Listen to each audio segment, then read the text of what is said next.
The silence in Tessik's office is so thick, you can almost feel it.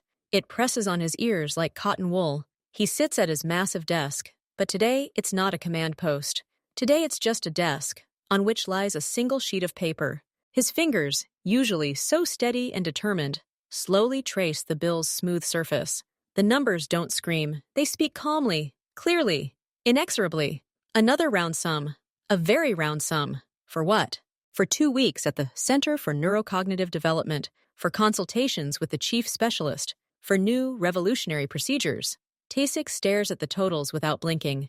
He no longer adds these sums up in his head, doesn't try to understand how much they represent in his ordinary world, in cars, in business, in operations.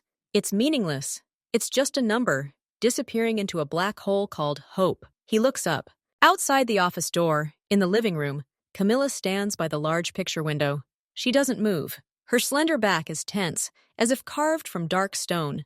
She's looking out the window, but Tasik knows for sure. She sees nothing. Not the well-kept garden, not the tall fence, not the clouds in the sky. She's looking inside herself, inside the emptiness that grows with each count. He sees the reflection of her face in the glass. He sees how she presses her lips together to keep them from trembling, how she blinks rapidly, trying to clear something from her eyes. She's trying to hide it, always trying, from him, from herself, from the world, to show that she's strong, that they can handle it. But Tesik sees. He sees the despair that hangs over her like a heavy, wet cloak. Tesik pushes the bill aside. The sound of the paper seems deafeningly loud. He places his hands on the table, palms down. They lie motionless, but inside he trembles.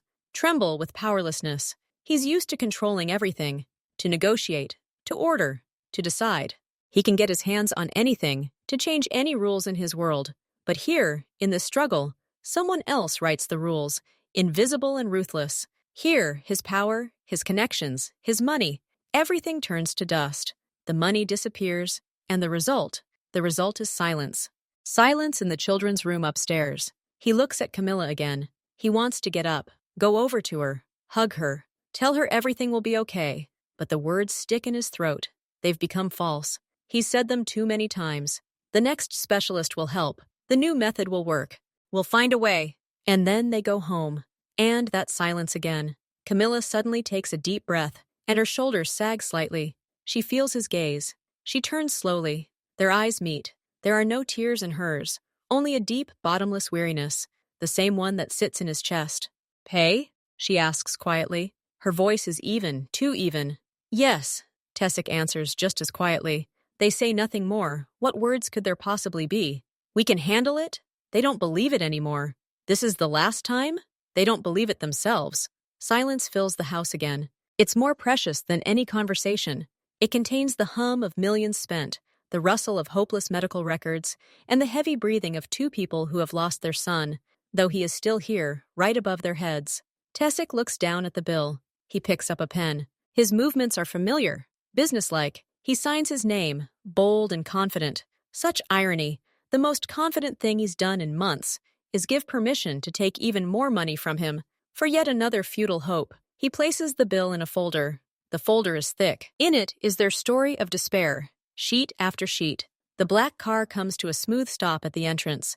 The driver gets out to open the door, but Tesik is already doing it himself. He gets out first. The air outside is cool, fresh. He feels nothing. He turns, holding out his hand to Camilla.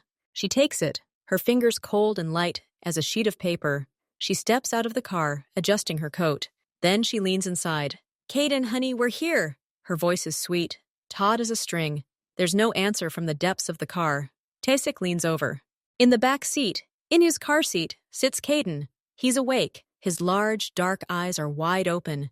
They stare into space, as if they see something there beyond the front seat, something they can't see. Tasik says quietly, "Home." The child doesn't react. Not a sound, not a look. He just sits, frozen in his own world, a world without doors. Camilla carefully unbuckles the seatbelts.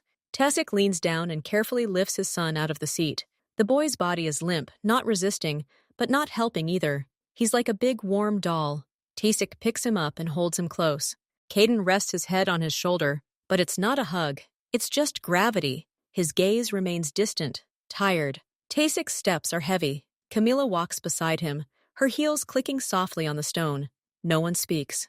The housekeeper opens the door, her face expressing quiet pity, which she immediately hides. They go inside. The spacious hallway smells of cleanliness and flowers. It's beautiful, expensive, and peaceful. And completely empty. This beauty means nothing. Tasik lowers Caden to the floor. The boy stands on the soft carpet, his arms hanging limply at his sides. Come on, darling. Camilla takes his hand. Her voice is no longer sweetly taut. There's just emptiness in it. She leads him to the stairs. Caden takes a few steps, then stops. He doesn't want to go up. He doesn't want to go anywhere. He just freezes. Tasik looks at them. He sees his wife's back, her slumped shoulders. He sees the back of his son's head, his soft curls. And he sees this invisible, solid wall between them. A wall that no doctor, no procedure can break down. He feels devastation. It doesn't come in a wave. It was already here, waiting for their return. It's spread throughout the house. It's in the shine of the parquet flooring, in the folds of the expensive curtains, in the ticking of the enormous clock. Everything he's achieved, this whole world of comfort and security, it's turned out to be useless. He can't buy the simplest thing, a child's laughter within these walls. He can't buy the look of his son recognizing him. Camilla gently but firmly tugs on Caden's hand. He takes a slow, sleepwalking step, then another. They climb the stairs. Tasik doesn't follow. He stays downstairs. He stands in the middle of the hall, just standing. His face is a stone mask. No pain, no anger, no despair, nothing. Utter devastation. He lost today's fight, just like he lost all the others. And he knows that tomorrow will be a new bill, a new clinic, a new futile hope. And this house will remain a beautiful, quiet, empty cage. The door to the nursery is always ajar, not because Caden might come out, but because they want to hear if something happens, if there's a cry or a scream. But silence is the most common thing they hear. Tasik stops at the door. The room is perfect, like a picture from a magazine about happy families. Bright shelves filled with toys, a soft carpet with pictures of roads and cities, a bed shaped like a race car, books, construction sets, balls, everything a child could want, and all of it silent, untouched. Caden sits in the corner of the room, between the bookshelf and a large stuffed teddy bear. He's not hugging the bear. He's just sitting there, legs tucked under him, his back to the room, facing the wall. He's looking into the corner, just looking. Tasik steps inside, his footsteps silent on the carpet. He approaches slowly, crouching down at a respectful distance, close enough to be visible if Caden turns around, but not too close, so as not to scare. Caden, Tasik says quietly. I'm home. No reaction. Not even a tense feeling in his back. The boy might have been made of wax. Tasik looks at his son's profile. Long eyelashes, plump cheeks. He's a beautiful boy. Perfect. And so distant. We bought new cars, Tasik continues, his voice unnaturally loud in the silence. Colored ones. Do you want to see them? Silence. It's heavy, alive. It fills the room, pushing out all the normal sounds of life. Tasik feels a familiar feeling of helplessness. It rises in his throat, hot and sour. He's a man of action. If there's a problem, he solves it. If there's a wall, he breaks it down or goes around it. But this wall, it's not made of concrete. It's invisible. It's all around the boy. And Tasik doesn't know where it begins or ends. He doesn't know how to reach him. He reaches out his hand carefully, slowly, so that Caden can see the movement out of the corner of his eye. He places his hand on the carpet next to him. I'm here, he whispers. His hand is a centimeter from his son's leg. An infinite centimeter. An abyss. Caden doesn't move away. He simply doesn't notice.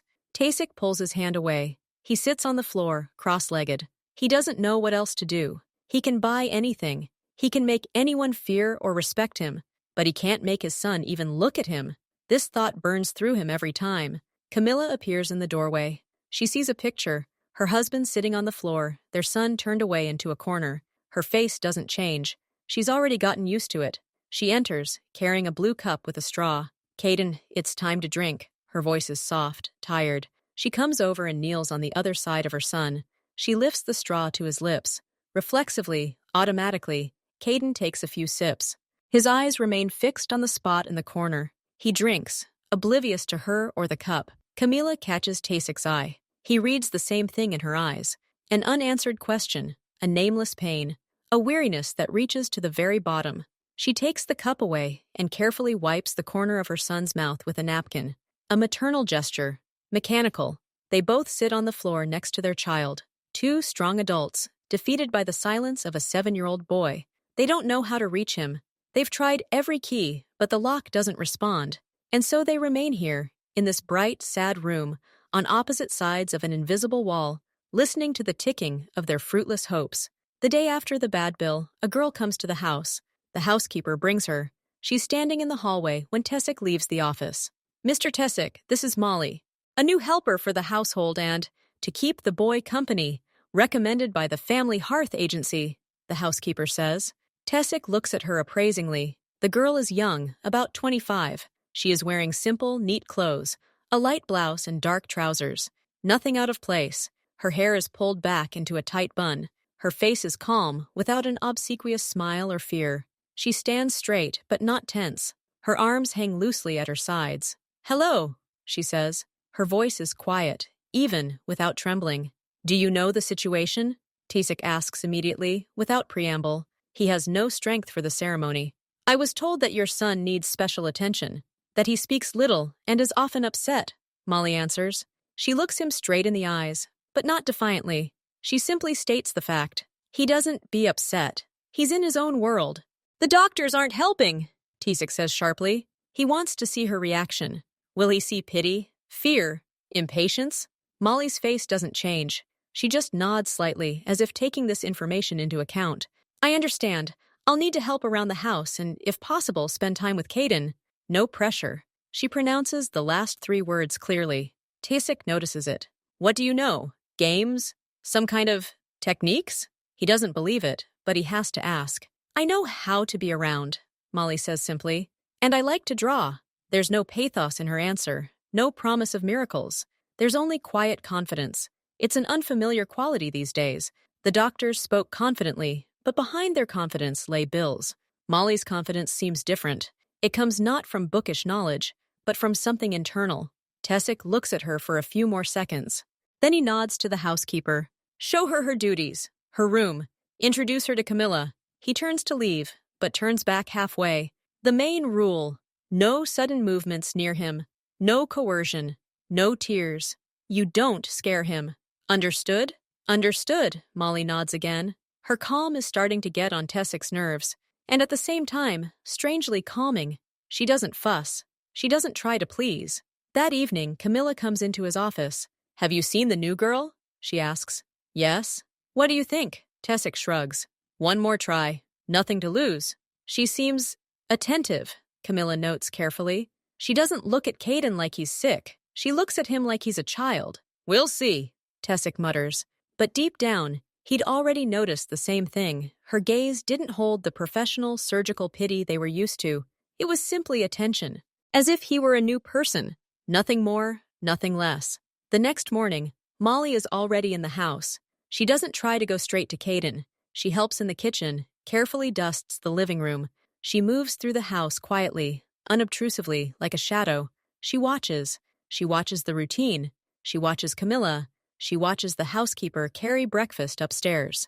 She absorbs the atmosphere of the house, an atmosphere of beautiful, desperate silence. Tessic, passing by, notices her looking at the family photos on the wall. They show a happy, smiling 3-year-old Caden. Molly stares at them for a long time, but not sadly, thoughtfully, as if trying to find a bridge between the child in the photo and the one now sitting upstairs in the corner. She doesn't know all the rules of their hellish game, but she seems to sense the most important thing. What's needed here isn't a doctor. What's needed is a human being, someone calm, attentive, and very patient, and she decides to be that person. 2 days pass. Molly does her chores, barely seeing Caden. She only sees him briefly, when Camilla takes him to the bathroom, or when he sits at the dining room table, indifferent. On the 3rd day, in the afternoon, Molly grabs a blank sheet of paper and a box of colored pencils from the kitchen. She goes upstairs. The nursery door is, as always, ajar. Camilla is downstairs, talking to someone on the phone, her voice tired. Molly knocks softly on the door with her knuckles. No answer, no sound. She waits 3 seconds, and then goes inside. The room is bright. The sun falls on the carpet. Caden is sitting in his place, in the corner. He's not looking at the wall today. He's hugging his knees and looking out the window. At the movement of the tree branches beyond the glass, Molly doesn't say a word. She doesn't say hello, doesn't call him by his name. She simply walks in, leaves the door ajar, and sits on the floor. Not next to him, not across from him. She sits about 2 meters away, at the low drawing table. She sits sideways to him, so he can see her if he wants, but doesn't feel like he's being watched. She places a sheet of paper in front of her. She opens the box of pencils. The sound of the box opening is dry and rustling. She selects a pencil, a blue one. She doesn't look at Caden. She looks at the paper, and he starts drawing. She draws slowly, unhurriedly, simple lines. It's not a masterpiece. It's just a shape, something like a cloud. Then, under the cloud, wavy lines like hills. She's not trying to attract his attention. She's simply immersed in the process. The movement of her hand is smooth, almost meditative. The room is quiet. The only sound is the soft rustle of the pencil on the paper. A minute passes. 2. Molly switches to a green pencil. She begins shading one of the mounds. And then, out of the corner of her eye, she notices movement. Caden doesn't turn his head. He's still looking out the window. But his gaze, which had been unfocused and wandering, is now fixed. He's not looking at the window, but at the reflection in the glass, at the reflection where she can see her drawing. His body doesn't move, but it seems as if all his attention, all his energy, which was usually spread out in an invisible layer across the room, has now been concentrated in one spot, into a spot on the tip of her pencil. Molly doesn't make any sudden movements. She doesn't turn around. She continues drawing. Now she's drawing something that looks like a tree, the crooked line of the trunk, a tangle of sticks for a crown. Caden's large, dark eye shift slowly, almost imperceptibly, following the movement of the green pencil. He's watching, just watching. This isn't contact. This isn't a breakthrough. This isn't even a glance. This is just a shadow of attention, a thread, thin as a spider's web. But it's there. Molly finishes the tree. She takes a yellow pencil and draws a circle in the sky. Just a circle. The sun. She feels something change in the room. The air is less heavy, less empty. A subtle vibration of childish curiosity has entered it. The simplest, most basic. What is this? What is she doing? 10 minutes later, Molly carefully puts the pencil down. She doesn't sign the drawing. She doesn't show it to Caden. She simply leaves it lying on the table, in plain sight. Then, just as quietly as she entered, she gets up and leaves the room. She leaves behind an open door, a drawing on the table, and a boy who is now looking not out the window, but at that empty table where simple lines were just being born. And perhaps, in his quiet, closed world, something new has just appeared. Something that doesn't require answers, brings no pain, just movement, just color, just the rustle of a pencil on paper. This was the first thread, the thinnest, but it was drawn. And now only one thing was needed, not to break it. Lunch passes in the usual silence. The dining room table is large and polished. 3 plates are set on it. Tessic sits at the head of the table, Camilla across from him. Caden sits to the side, on a special high chair that he once thought was funny. He eats slowly, under his mother's watchful eye. Camilla carefully cuts the cutlet into small pieces for him. He picks them up with his fingers, pops them into his mouth, and chews without expression. His eyes are fixed on his plate. Molly is helping set the table today. She brings salad and bread in a wicker basket. She places the basket in the middle of the table and goes to the sideboard to see if anything else is needed. Tessic eats, minding his own business. His thoughts keep returning to the numbers from yesterday's bill. He pushes them away. He looks at his son. Caden reaches for another piece of cutlet. A normal movement. Nothing special. And then something strange happens. Instead of putting the piece of food in his mouth, Caden freezes with it in his fingers. He stares at it. Then his gaze slowly moves from the plate to the window. The large window looks out onto the garden. A bird sits on the windowsill outside. Small, gray, with a sharp beak, it hops, turning its head, peering out. Everyone freezes. Camilla stops eating. Tessic puts down his fork. Caden slowly, very slowly, turns his head from the window to the table. His gaze glides across the tablecloth, landing on the bread basket. He reaches out. His hand moves hesitantly, as if he's doing this for the first time. He doesn't take the bread from the basket in front of him. He reaches across the table to the basket closest to Tessic. His small fingers find a small piece of bread crust. He takes it, carefully, as if it were fragile. Tasik isn't breathing. He's afraid to move. Camilla covers her mouth with her hand. Caden turns back to the window. He looks at the bird. Then he raises the hand with the bread. Not all the way. He just holds it in front of him at chest level, looks at the crumb, then at the bird. It's not a throw. It's an offer. A gesture. An attempt to communicate with the world beyond the glass. The bird, as if sensing the movement, takes off and disappears. Caden freezes. He stares at the empty windowsill for a few more seconds. Then his hand slowly lowers. He places a breadcrumb next to his plate. Carefully, he picks up his piece of patty again and continues eating as if nothing happened. But something happened. For the first time in months, he did something that wasn't ordered or out of necessity. He took initiative, small, timid, and directed outward. He saw another life and tried to interact with it, even if unsuccessfully. Molly stands perfectly still by the buffet. A faint, barely perceptible smile crosses her face. She sees not failure, but an attempt. And that's what matters most to her. Tasik and Camilla exchange glances. There are tears in Camilla's eyes. But these aren't tears of grief. These are tears of shock. From this simple, incredible craving for bread, lunch continues in silence.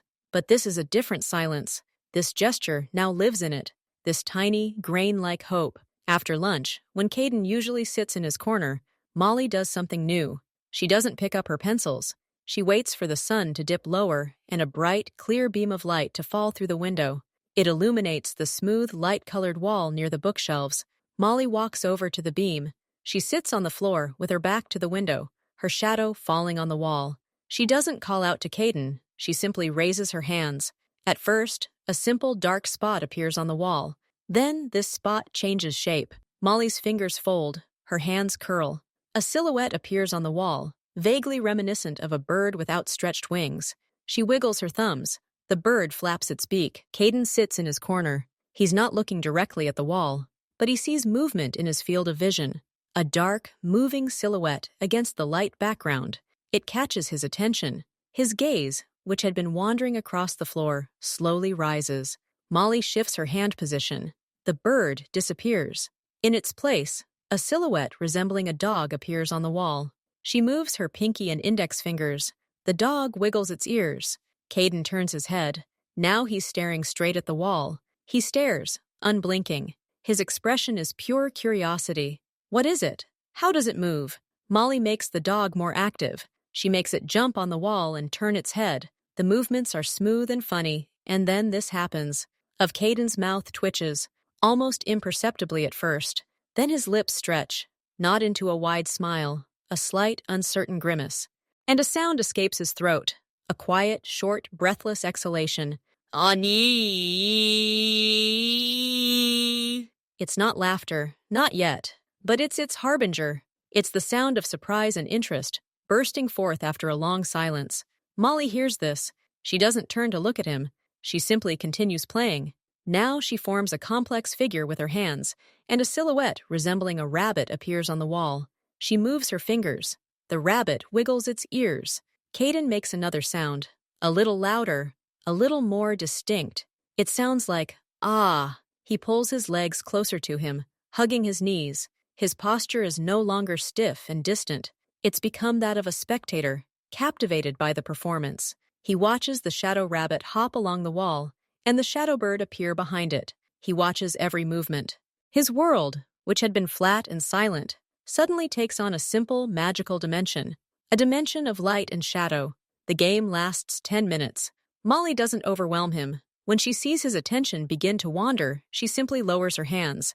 The shadows disappear. She quietly stands up and, without looking at him, leaves the room.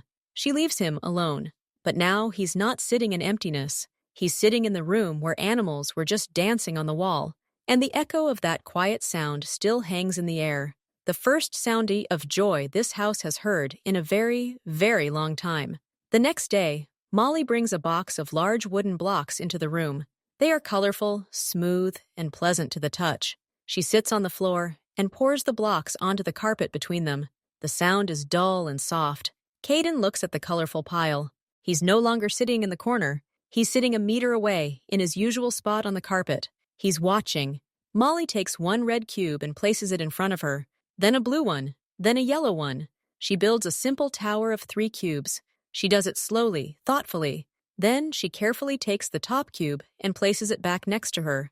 The tower is destroyed. She looks at Caden. He looks at the cubes. She takes the green cube and places it in front of him. She doesn't hold it out. She just places it on the carpet within his reach. A minute passes. Caden is still. Then his hand reaches out. His fingers touch the smooth wood. He takes the green cube. He just holds it. It's heavy, cool. Molly starts building again. She stacks one block on top of another, then another. A 3-story tower grows. Caden looks at his hand, clutching the cube. Then he looks at her tower. Something clicks. He reaches out and places his green cube next to her structure.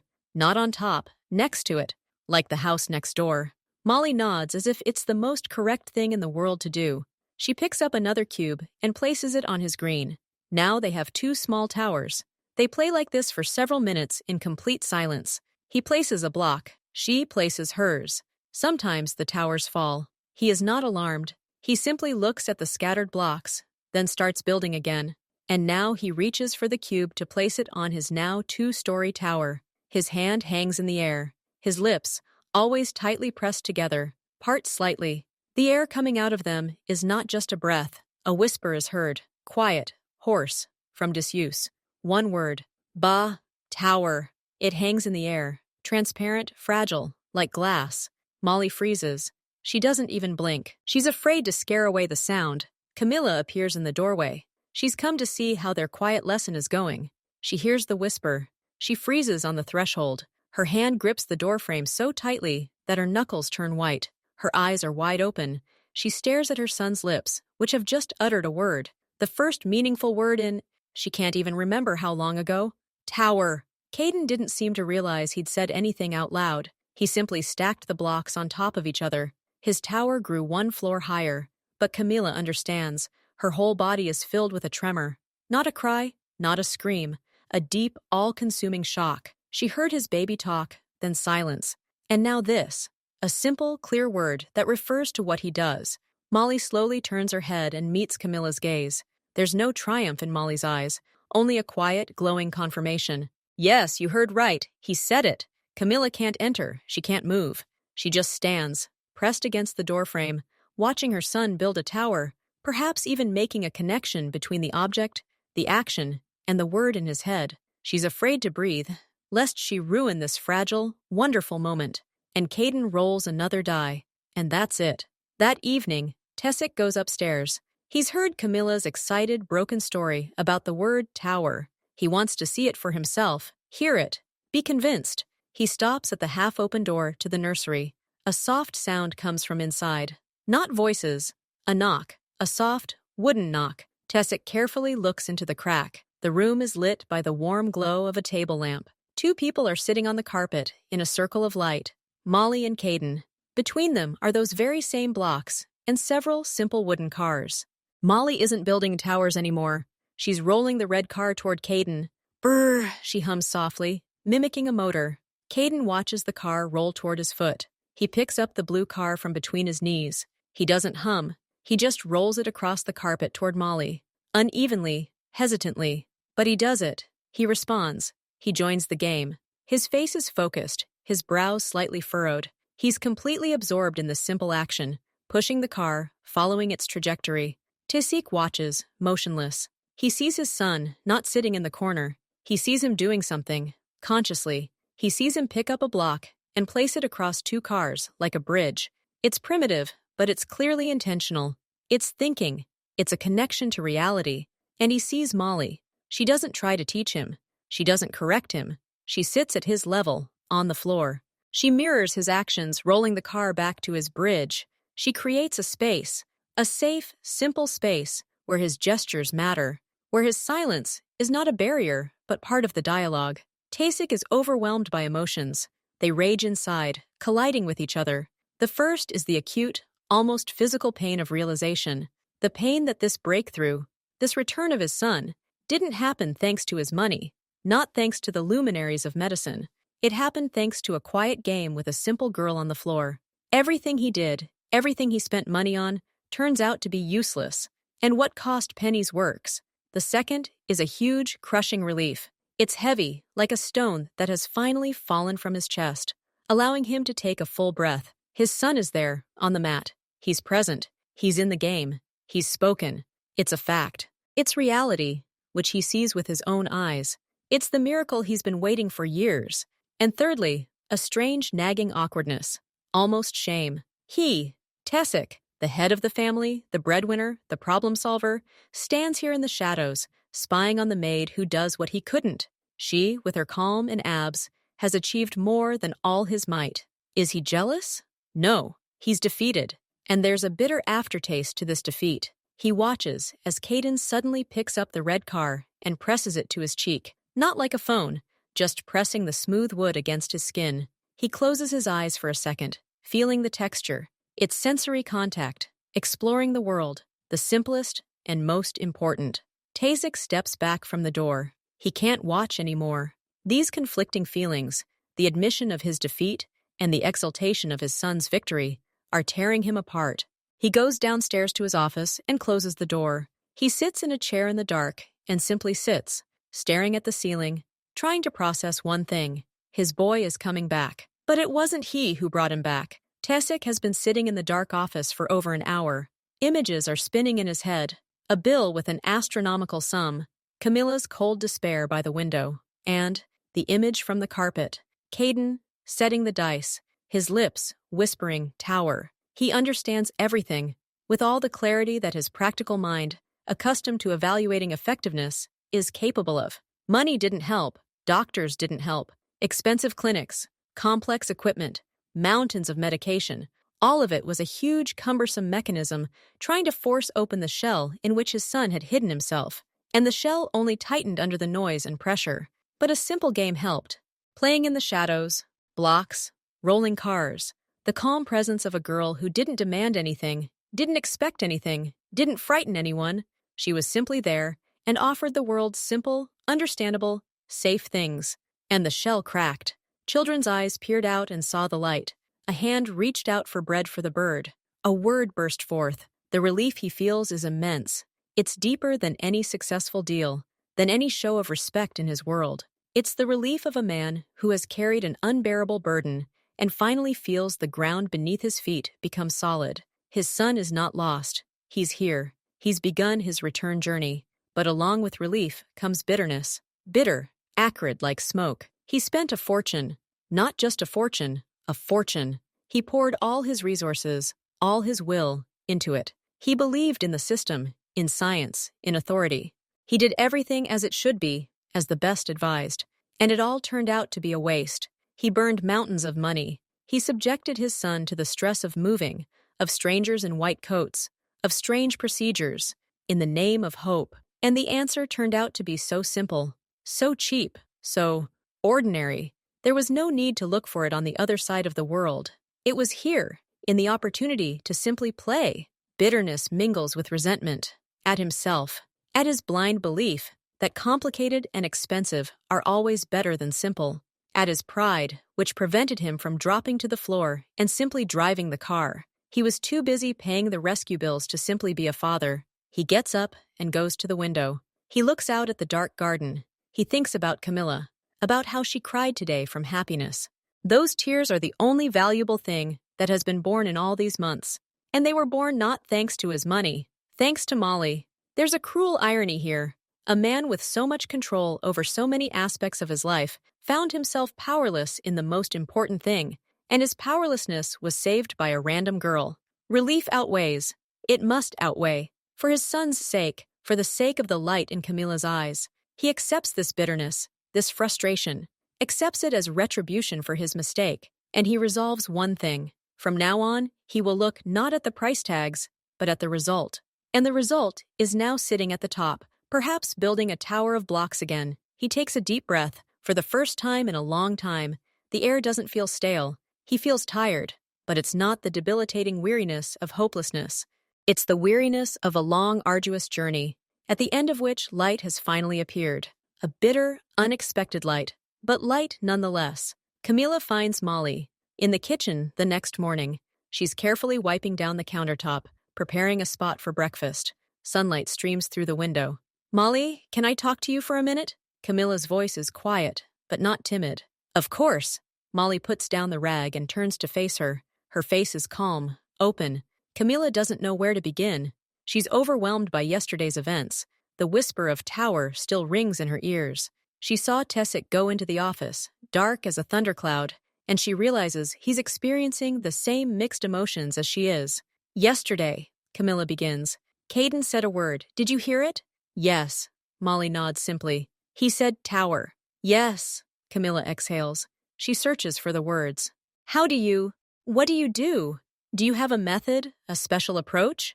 She looks at Molly almost pleadingly, imploringly. She wants a formula. She wants to understand the magic so she can replicate it, multiply it, control it. An old habit. Find a solution and implement it. Molly looks at her. Her eyes are clear, undisguised. She shrugs slightly. A simple, sincere gesture. I'm just playing with him, she says. These words fall into the silence of the kitchen. They seem too simple, insufficient. But how? Camilla insists. How exactly? Have you read anything? Do you have any experience? I had a younger brother, Molly says. He was very lively, always bored on his own. I played with him, that's all. But Caden, he's not like that, Camilla says with difficulty. He was in another world. Maybe, Molly agrees. But I think there's room for play in any world. You just have to find the right one, no pressure. He shows what interests him. First, he looked at the pencil, then at the shadows, then he touched the cube. I just follow him. Camilla listens. There's no theory in Molly's words. No complicated terms, just observation and action. Follow him. No pulling, no pushing, no correcting. Follow. What if he withdraws into himself again? Camilla whispers, revealing her greatest fear. Then we'll wait, Molly says softly. Then we'll try again. But again, playfully, not as a lesson, as a game. Camilla looks at her silently. She's beginning to understand. Their entire previous approach had been nothing but a lesson. Therapy, cure, every action, every word had been aimed at fixing him, bringing him back. It was pressure. And the game. The game doesn't demand an outcome. In a game, the process is the outcome. That was the genius of Molly's method. He didn't exist. There was only her attention, and her willingness to sit on the floor and be with him in his quiet world, on his terms. Camilla finally says, the word slips out naturally, deeper than mere politeness. You're welcome. Molly smiles slightly again. He's a pleasure to play with. He's attentive. She says it so naturally, as if she were praising any ordinary child. And this is another healing for Camilla. Caden becomes just a boy again. Not a patient, not a mystery. A boy who is nice to play with. Camilla nods and leaves the kitchen. She heads for the stairs. She thinks that today, maybe, she'll sit on the floor too. Not to achieve anything, just to be close. And maybe to play too. Just to play. It's after lunch. Caden is sitting at his small table. A white sheet of paper lies in front of him, and a few pencils are nearby. Molly sits a little further away on the carpet, sorting through some blocks. She's not directing the process. She's simply present. Caden picks up a blue pencil. He holds it in his fist, uncertainly. He looks at the tip of the pencil, then at the paper. He touches the lead to the surface. He draws the first line. Crooked, uneven. He looks at that line. Then he draws another. It crosses the first. He concentrates. His tongue appears in the corner of his mouth, a childhood habit that disappeared long ago and has now returned. He moves the pencil across the paper. He doesn't draw anything specific. He explores. Explores the connection between the movement of his hand and the trace on the page. A scribble emerges. A tangle of blue lines, loops, zigzags. Then he takes a red pencil. He lays red lines over the blue ones, then yellow. A bright, chaotic interweaving of colors appears on the paper. He works for several minutes, completely absorbed. Then suddenly he stops. He looks at his drawing. He puts down his pencil. He takes the paper by the corner between two fingers and carefully lifts it. He turns and looks around for Molly. Molly looks at him. She smiles, nods. She doesn't say, "Good job." She just nods, as if to say, "Yes, I see." Caden stands up. He holds the paper in front of him like a treasure. He walks to the door. He steps out into the hallway. Molly doesn't follow him. She stays in the room. Caden descends the stairs, carefully, one step at a time. He goes into the living room, where Camilla is sitting in a chair, flipping through a magazine. She doesn't notice him right away. He approaches her. He stops right in front of her chair. He stands and looks at her silently. Camilla senses his presence and looks up. She sees him. She sees the piece of paper in his hands. Her heart skips a beat. Caden holds out his hand. He hands her the paper. He just hands it, wordlessly. His eyes look straight into hers. There's no detachment there. There's quiet anticipation. Camilla takes the paper. Her fingers tremble slightly. She looks at these scribbles, at this explosion of color, at these disordered lines. To anyone else, these are just childish scribbles. To her, they are the universe.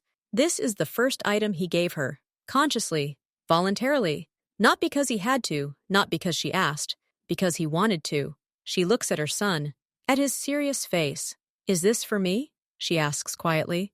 Caden nods silently. Once, clearly. Thank you, Camilla whispers. Her voice breaks.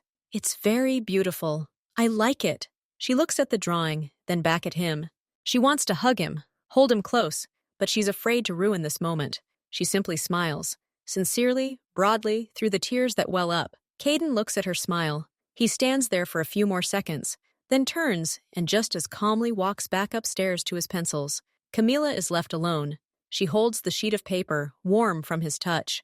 She looks at these lines and sees in them not chaos, but a breakthrough. She sees a desire to share. She sees a bridge built with colored pencils from his world to hers. She carefully, tenderly places the drawing on the coffee table. She will treasure it forever. It's not a painting. It's a testimony. A testimony that her son returned and gave her a gift, the most precious gift of her life. Evening. The family is at dinner. The atmosphere is still quiet, but now there's a calm, not tension in the silence. Today, it's soup and cutlets with mashed potatoes. Caden is eating independently, slowly but surely. He no longer looks exclusively at his plate. His gaze occasionally darts across the table, to his parents' faces. Tasik is telling Camilla something about his day, about some current work. He speaks quietly, calmly. He's no longer afraid that his words will upset the delicate balance. He's simply sharing. Caden listens. He doesn't understand the meaning, but he hears the intonation. He hears his father's low, even voice. He breaks off a piece of bread and dips it into the mashed potatoes. And then a small incident occurs. A piece of bread, too soggy, falls from the fork back onto the plate. It makes a soft splat. A small, splash of potato hits Caden's hand. Everyone freezes for a second. The old worry. What if this triggers crying, screaming, withdrawal? Caden looks at his dirty hand. He looks at the bread that fell into the mashed potatoes. And instead of getting upset, he looks up at Tasik. His lips start to move. The corners of his mouth slowly pull upward. It's not laughter. It's an embarrassed, faint smile, as if he's saying, "Look how clumsy I am." That smile, weak, timid, but real. It lights up his entire face, makes him look alive, mischievous, childish. Tasik sees that smile. He stops speaking mid-sentence. He looks at his son, and in that moment, he feels it physically. The huge, heavy, sharp stone that had been lying on his heart for years, squeezing his every breath. That stone suddenly shifts. Not just shifts, it falls.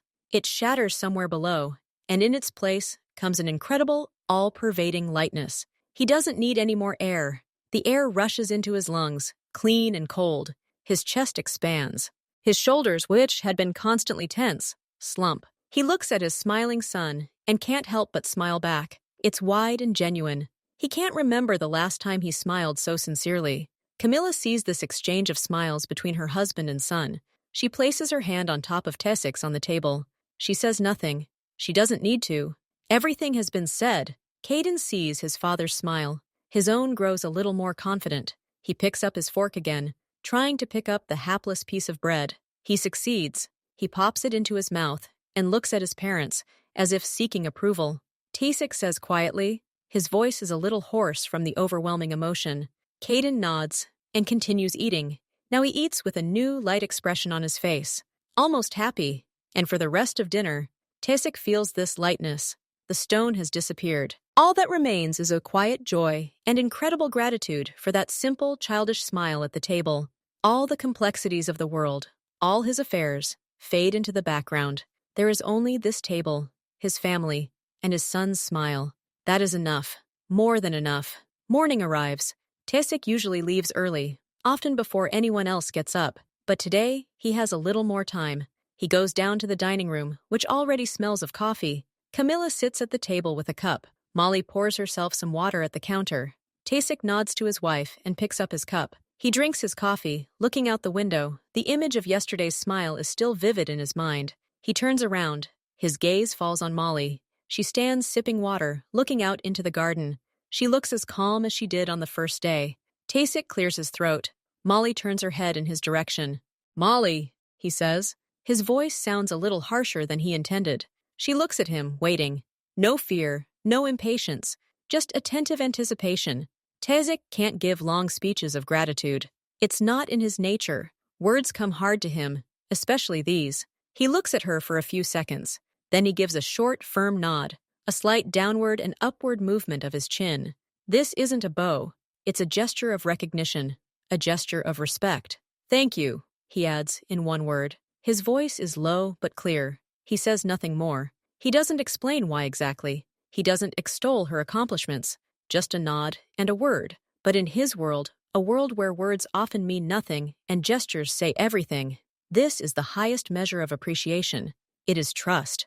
It is acceptance of her as someone who has done something very important, something he couldn't. Molly accepts the nod. She doesn't blush, doesn't become embarrassed, doesn't try to deny it. She simply nods back, almost mirroring it. Her gaze says, "Please, I understand." No unnecessary words, no sentimentality, 2 nods and 1 word. And that's enough. That says it all. He acknowledged her role. She accepted his gratitude. The bridge was built. They were no longer master and servant. They were, in a sense, allies in the same cause. The cause of bringing Caden back. Tasik finishes his coffee and puts the cup down. He picks up his briefcase, leans toward Camilla, and kisses her on the cheek. "I'll be back this evening," he says. He leaves. Molly returns to her work. The room is silent again, but it's a good silence. The silence after something important has been said, simple and without unnecessary noise. After dinner, Camilla suggests something they haven't done in what feels like forever. "Maybe we should watch a cartoon? All together?" She looks at Tasik, then at Caden. Caden has already gotten up from the table. He hears the word cartoon. He stops. He looks at his mother. Tasik hesitates. He has things to do, but he sees hope in his wife's eyes and cautious interest in his son's. "Go ahead," he says. Not for long. They move into the living room.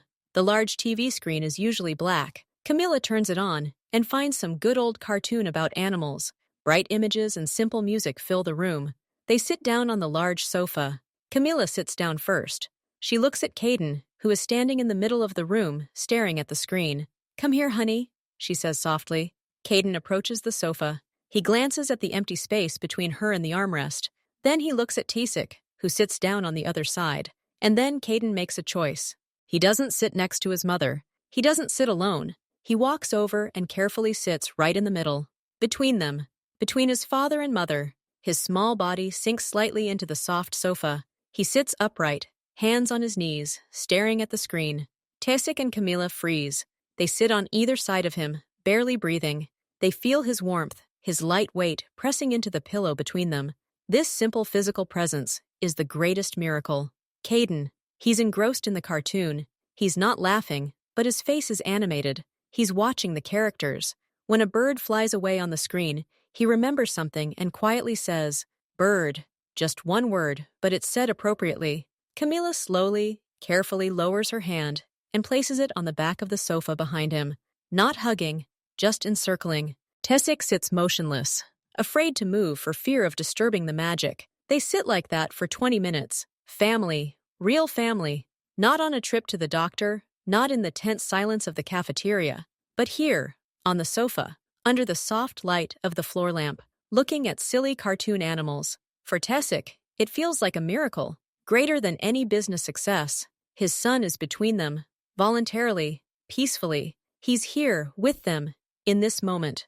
All the past despair, all the bills, all the sleepless nights, all of it recedes, dissolves in the simple reality of this evening. When the cartoon ends, Caden turns his head and looks at his mother. "More?" Camilla asks quietly. Caden nods silently. Camilla turns on the next episode. No one gets up. They remain sitting, all 3 of them, on the couch, together. And this is the best, the most precious thing they have now. Just being together. And that is more than enough. The progress was so vivid, so real, that they were already beginning to get used to it. To the smiles at dinner, to the drawings, to the warm weight of their son between them on the sofa, they allowed themselves to relax. And the world, as if reminding them of its cruel unpredictability, struck back. It's morning. Camilla comes into Caden's room to dress him. Everything is as usual, sunny, quiet. But he's sitting on the bed, motionless. His gaze has become empty again, staring into space. He doesn't react when she calls his name. He doesn't reach out to put on his t-shirt. She tries to take his hand, gently, as always. He suddenly jerks it away. He doesn't scream. He just pulls away. Then he slowly slides off the bed, goes to his corner, and sits with his back to the room. He closes in, literally and figuratively. His whole body curls into a tight, unreachable ball. Camilla calls out to Tessic. They both stand in the doorway, helpless. They try out quiet words, try to show him their favorite yellow car. Caden doesn't respond. He's gone, far away, to where he's just started to return from. The wall has grown again, thicker and higher than ever. A heavy shadow hangs over the house all day. Tasic tries to work in his office, but the numbers dance before his eyes. One thought swirls in his head. It was an accident. His steely confidence, which had kept him afloat even in the darkest times, begins to crack. He begins to analyze, as he analyzes any failure. What did they do wrong? Maybe the cartoon was too loud yesterday? Maybe they overloaded him with attention. Maybe that girl, Molly, with her games, simply distracted him temporarily, and the illness persisted. He looks at a folder with a new proposal from yet another medical center. It arrived a week ago. He put it aside, elated by his success. And now this folder seems to him not a reproach, but a logical continuation. He needs to get back to real treatment, to proven methods, to money and science. All these cubes and shadows are just child's play. They can't solve the real problem. His doubts are poisonous. They corrode that brief moment of happiness. He feels like a failure again. He believed in a fairy tale, but life harshly reminded him of reality. His son is sick, and simple games won't help. It was an illusion, a beautiful but dangerous illusion. Molly sees it. She sees Camilla pacing the house, her eyes red from crying.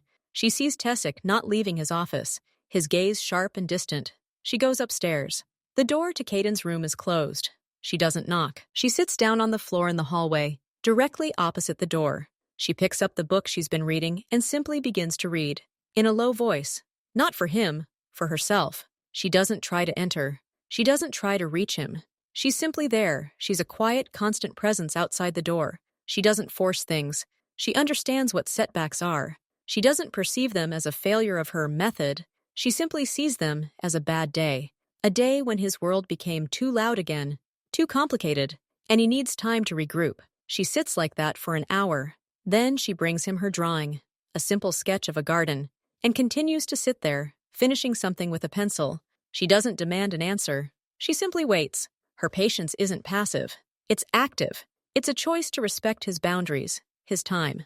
It's faith that the door will open, not when they want it to, but when he's ready. On the third day of the rollback, in the afternoon, the door to Caden's room finally opens. He comes out. He looks tired, but his gaze is more focused. He stands in the hallway and looks at Molly, who, as she has for the past few days, is sitting on the floor with a book. She looks up at him, smiling a light, casual smile, as if they had seen each other yesterday. "Hello," she says quietly. "It's sunny outside. The birds are making noise in the trees." She stands up and puts the book down. She doesn't wait for an answer. She walks past him into the room, to the closet. She takes out his light jacket. "Let's go see it?" It's not an order.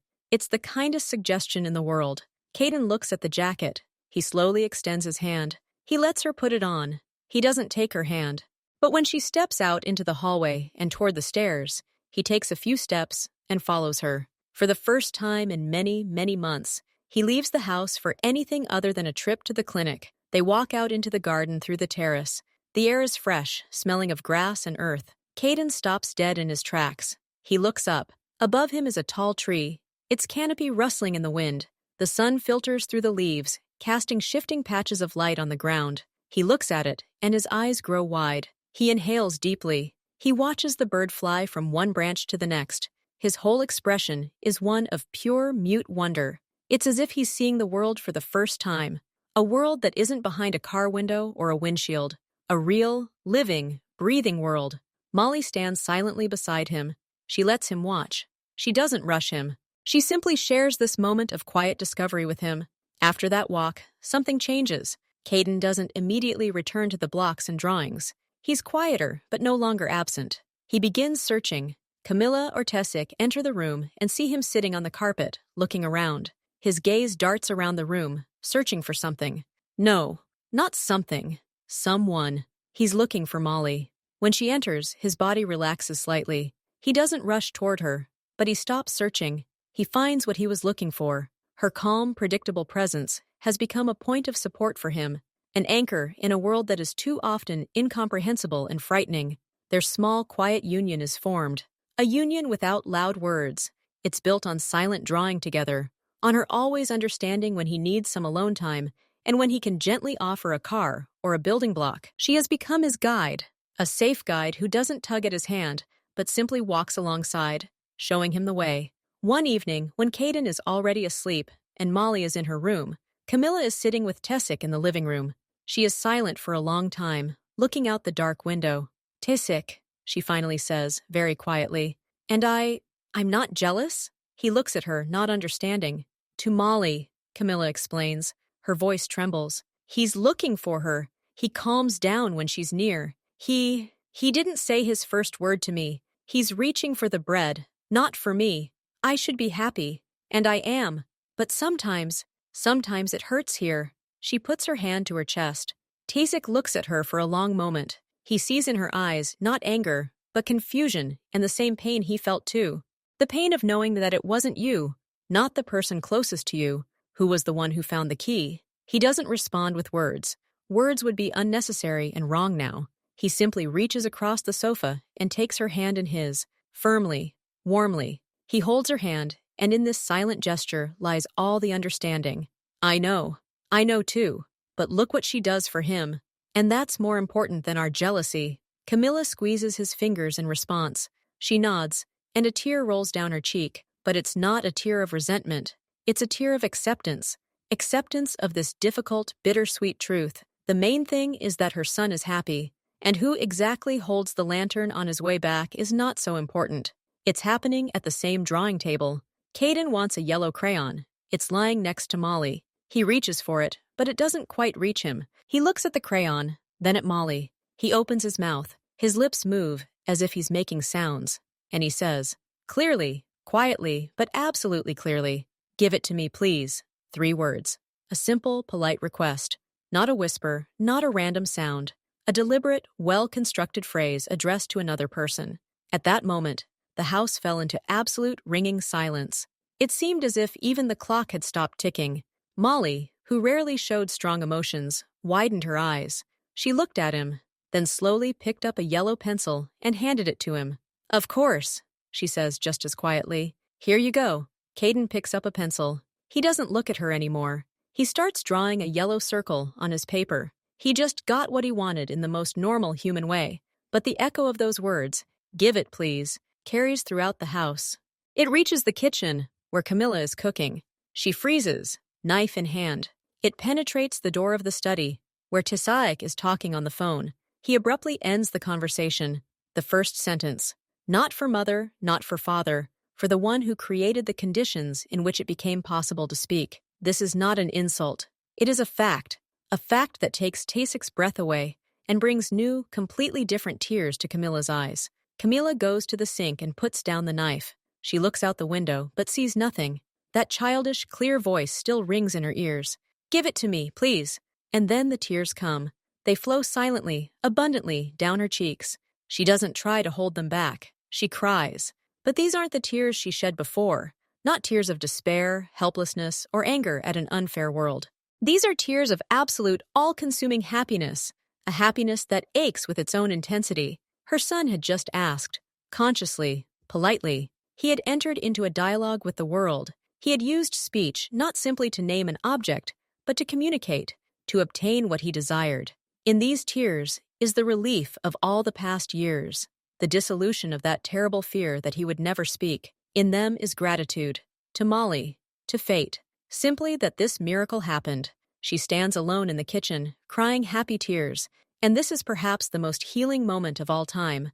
She allows herself this joy, without regard for past pain, without fear of future setbacks, simply here and now because her boy said, "Please." After this day, a new rhythm gradually settles into the house. It's not as vibrant as the initial burst of success. It's smoother, deeper, and more stable. The tension subsides. It's replaced by routine. But it's a good, healthy routine. In the morning, Caden wakes up and sometimes leaves the room on his own. He eats breakfast, sometimes muttering to himself. He might spend an hour with Molly, drawing or building a garage for the cars out of blocks. He might go out into the garden and just sit on a bench, listening to the birds. Tantrums and complete shutdowns are a thing of the past. There are moments of bad mood, tantrums, and fatigue, just like any child. But these are no longer the all-consuming storms that once carried them into oblivion. These are normal childhood emotions that can be managed. Tasik and Camilla begin to breathe more deeply. They stop tiptoeing. They start talking about ordinary things in front of him. The weather, their weekend plans. They feel like parents again, not caretakers at a hospice for hope. Cautious ones, perhaps, but parents nonetheless. On Tasik's desk, it contains a contract and a deposit for another course of therapy at a new advertised location. He's supposed to transfer the money today. Tasik takes the envelope. He doesn't open it. He looks at it, then turns to the window. He sees Molly and Caden in the garden, feeding the ducks by a small pond. Caden carefully tosses breadcrumbs into the water. He says something, and Molly tosses another piece. Tasik remembers the bill with the astronomical sum, his son's empty eyes in the corner, and a smile at dinner, a scribbled drawing. The phrase, "Please give it to me," his son's calm face on the bench in the garden. He compares. On the one hand, there are promises on paper, backed by his money. On the other hand, there is the reality he sees with his own eyes every day. A reality that hasn't cost him a penny more than a maid's salary. His steely confidence, once cracked, is no longer restored to its former state. It is transformed. He no longer blindly believes that what is expensive equals what is right. He begins to believe in what works. He takes the envelope and carefully, without tearing it, tears it in half. Then again, he throws the scraps of paper into the trash. He makes a decision. He cancels therapy. He withdraws the deposit. He decides to trust what he sees, to trust in a simple game, in Molly's patience, and in his son's ability to recover at his own pace, in a safe, calm, loving environment. This isn't capitulation. It's the most sensible and courageous act in this entire story. It's a choice for life, not for treatment. He's finally becoming a father, not a sponsor of his recovery. And this feeling is the most correct of all. Tasik has been watching for several weeks now. He sees how easily Molly does it, how she sits on the floor and the blocks seem to stack themselves into towers, and the cars drive along the drawn roads. He decides to give it a try. Caden's room. The boy is sitting on the carpet, fiddling with a car wheel. Tasik carefully sits down next to him, crossing his legs. He's uncomfortable. His business suit is restricting his movements. "Let's build something," he says, his voice unnaturally loud. Caden looks at him, then at the scattered blocks. Tasik picks up a few. His large fingers, used to holding completely different things, clumsily try to stack one block on top of another. They tremble with the unaccustomed tension. The tower is crooked, the blocks slipping. Tasik concentrates, frowning as if about to make a difficult deal. He places the third cube. At that moment, the entire structure wobbles and collapses with a crash. The cubes roll across the carpet. Tasik freezes, expecting disappointment or tears. But instead, he hears a sound. Quiet, like a giggle. He looks at his son. Caden looks at the collapsed tower, then at his father's puzzled face, and he laughs. It's quiet, restrained, but it's a real, pure child's laugh. He finds it funny. It's funny that such a big, important dad can't build a simple tower. Tasik is shocked at first. Then the corners of his lips curl upward. He didn't build a tower. He built a laugh. And that's 1,000 times better. He picks up the block and, with exaggerated seriousness, tries to set it down again. Caden laughs even louder. The game with his father has begun. And the most important thing isn't the result, but this laugh. Camilla sits on the edge of Caden's bed. She holds a book of animal stories in her hands. She opens it to a familiar story about a bear cub. Once upon a time there lived a little bear. She begins to read in a soft, lulling voice. Caden lies covered with a blanket, looking at a picture. Camilla is reading about a bear cub who went into the forest. He was walking along a path and saw. She pauses, looking at the illustration of a bird. Caden says quietly but clearly. Camilla smiles. Yes, a bird. A blue one. The bird was sitting on a branch and sang, Caden adds. Yes, it sang. The bear cub became happy. She continues reading, and Caden chimes in again when a river appears in the picture. Then when the bear finds berries, he doesn't interrupt. He compliments. His short comments are the bridges he builds from listening to participating. He's not just a passive listener, he's a co-author of this night's story. Camilla finishes the chapter. She kisses her son on the forehead. Good night, my teddy bear. Night, he whispers back, already falling asleep. She leaves the room with a warm feeling inside. She hadn't just been reading a book. They had been having a dialogue, and it was wonderful. Camilla had been pondering for a long time how to express what couldn't be expressed in words. One morning, she stopped Molly in the hallway. In her hands was a small box, wrapped in simple but beautiful paper. Molly, this is for you. For everything, Camilla says, holding out the box. Molly looks at him with mild surprise and takes it. She unfolds the paper. Inside is a scarf. Not flashy, not garish, made of very soft, expensive wool, a delicate gray, a thing that speaks of attention to detail and true quality. Molly runs her fingers over the fabric. She understands. This isn't payment. It's a gesture of deep personal gratitude that can't be written on a payroll. Thank you, Molly says, and that rare warm sparkle appears in her eyes. It's very beautiful. It suits you, Camilla says softly. They stand there for a few seconds, looking at each other.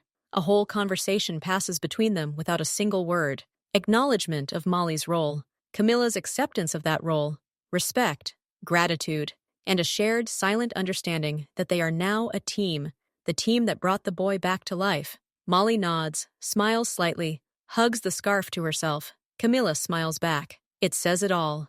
That same night, lying in the dark, Tasik stares at the ceiling. Camilla lies next to him, also awake. You know, Tasik begins quietly, before, I felt defeated, every day. I could solve any problem, but this scene, it broke me. I spent everything I had, and I still lost. He says this evenly, simply stating a fact. I thought my strength lay in control, in resources. But here there was nothing to control. It was worse than any failure in business. Camilla listens silently, her hand on his chest. And now, he continues, I feel the strength again, but a different one. Not the strength to break down walls, but the strength to wait, to sit on the floor and rejoice when the blocks fall. The strength simply to be his father. And this is more. He turns to her. His eyes are visible in the dim light. We did it, he says. And in that we, Molly is now clearly present. And both of them, and Caden himself, with his will to live. Camilla hugs him. Yes, she whispers. We did it. Together. Tasik arrives at the house. A man Caden had only glimpsed before and always hid from. His friend enters, his loud voice echoing through the hall. Once upon a time, such a sound would have sent Caden running into his room and locking the door. Now he's standing next to Camilla in the living room, holding a typewriter. He's looking at the unfamiliar man, at his wide smile. Tasik is nervous, ready to intervene at any moment, but Caden just stands there. His friend, taught by bitter experience, doesn't make any sudden movements, doesn't reach out for a hug. He simply nods. Hi, Caden. Nice to see you. Caden looks at him for a few seconds. Then he slowly raises his hand with the car and shows it to his guest. He doesn't say anything. He just shows it. It's his way of saying hello. It's his way of inviting a new person into his world. The guest freezes, stunned. Then he smiles cautiously. Cool machine, he says. Caden nods and goes back to his mat to play. He wasn't scared. He made a connection, on his terms. Tasik and Camilla exchange glances. Progress is now obvious, not just to them. Everyone can see it.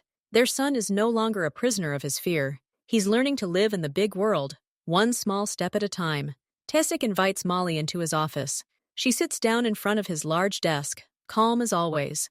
The contract is up, Tasik says without preamble, placing a new document in front of her. I want to offer you a permanent position, officially, with a high salary and all the conditions. You are needed here, by Caden, by us. He names a sum. It is very large. several times more than the usual salary for an assistant. Molly looks at the paper, then at him. She does not look surprised or pleased. She is thinking. I don't need that kind of money just to play with a boy, she says honestly. This is not payment for playing, Tessic corrects. His voice is firm. This is payment for results, for your mission, for staying and continuing to help him. Molly nods silently. She sees this as more than just a job. She sees a duty. She has become a guide for Caden, and abandoning him halfway is impossible. It would be a betrayal. She picks up her pen. Okay, she says simply. I'm staying. She signs the contract. Not because of the money, because of the boy upstairs, who's already looking for her when she lingers. This is her choice and her mission. On Saturday morning, they all go out into the garden. Tessic holds a sapling in his hands, a small, fragile tree with a lump of earth at the roots. He chose it himself. They choose a sunny spot. Tessic digs a hole. Camilla holds the sapling. Caden stands nearby, watching every move. When the hole is ready, Camilla carefully lowers the sapling into it. Tessic covers the roots with soil. Now it needs watering, Camilla says, and hands Caden a small watering can. It is almost empty. Light. Caden takes it with both hands. He is focused. He tilts the watering can, and a thin stream of water pours onto the ground near the trunk. He does it slowly, carefully, as if performing an important ritual. He waters their future tree. He watches the water soak into the earth. Then he looks at his parents. Will it grow? He asks quietly. Yes, Tessic says confidently. It will be big and strong. The three of them stand around the small tree. This is their common task, a symbol of new taking root life. The atmosphere at dinner is quiet and relaxed. Caden eats soup, occasionally dropping something. No one is tense. It'll probably be sunny again tomorrow, says Camilla, looking out the window. We could go to the park, suggests Tessic. Go on a boat ride. Caden looks up. On a boat? He asks. Yes, if you want. His father nods. I do, says Caden, and returns to his soup. Their conversation is simple, everyday, unpretentious. No complex topics, no subtext. Just plans for tomorrow. Just family at the table. This is the very ordinariness they could once only dream of. And now it's here. They eat, chat, smile, just like everyone else. And in this simplicity lies great happiness. The days go by. The violent outbursts of hysteria, despair, and fear are a thing of the past. A new, calm normality has taken their place. Caden's world is now built on 3 pillars: play, quiet communication, and trust. In the morning, he can choose what to do, drawing or building blocks. He says hello to his parents. He asks for what he needs in simple words. He trusts that he will be heard, not yelled at, not scared. If he gets tired or upset, he doesn't throw a tantrum. He can shut up and go to his room. But now it's not a flight to nowhere. It's a respite. Half an hour later, he emerges, his face calm again. There's no longer any walking on eggshells in the house. Here, he can live again, breathe, laugh. Normality, a given for other families, is for them the greatest achievement, one day by day. Tessic stands by the office window, interrupted from his work. He looks out into the garden. Molly and Caden are sitting on a bench there. Caden is saying something. He gestures animatedly with his hands, pointing to a tree, to the sky, to his shoe. He is explaining something. His face is lively, expressive. Molly listens, nods, asks a short question. Tessic looks at this scene and feels a strange calm. He remembers the mountains of money spent, the folders with medical reports, the feeling of utter defeat. And then he looks at his son, at his animated gestures, at his unfolding, reborn voice, which now sounds more often and confidently, and he understands a simple truth. All his wealth, all his power are nothing compared to this. True wealth is not numbers in an account. It is the light in his son's eyes. It is his laughter. It is his words. It is his future, which has transformed from a dark, dead end into a bright, wide road. And that is all that matters. He turns away from the window with a slight smile. They've won the most important battle,